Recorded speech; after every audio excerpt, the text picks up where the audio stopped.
Hurricane Mitch. Honduras.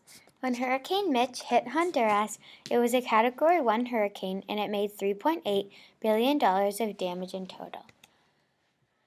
Nicaragua. When it hit Nicaragua, it was a Category 1 hurricane as well. The hurricane let out historic amounts of rainfall. How Hurricane Mitch formed. Hurricane Mitch formed as a tropical depression in the southwestern Caribbean Sea on October 22nd. After being upgraded to a hurricane on October 24th, Mitch entered a period of rapid intensification, and by the afternoon of October 26th, it had grown into a Category 5 hurricane.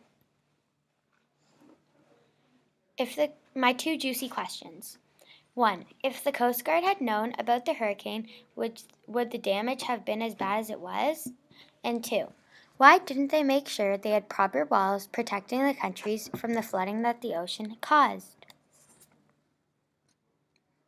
An external force that the structure experienced during the disaster was the water that floods the houses and the buildings. An internal force that the structure experienced during the disaster was the torsion of the water and the wind. Here is a picture of the external force I talked about. And here's the picture of the internal force I talked about.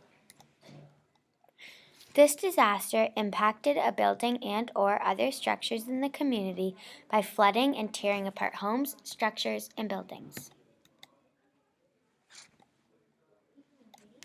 Right after the hurricane, many Red Cross workers and other members of the community were very active in rescue operations and first aid.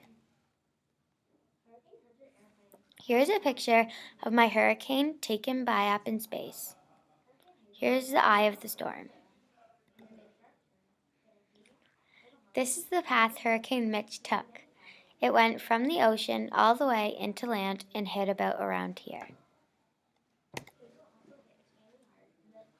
Many homes were underwater and ruined. These are the tops of homes that were underwater. Here's my newly designed structure. First of all, I have thicker walls, and the house has no basement, so water can't get in.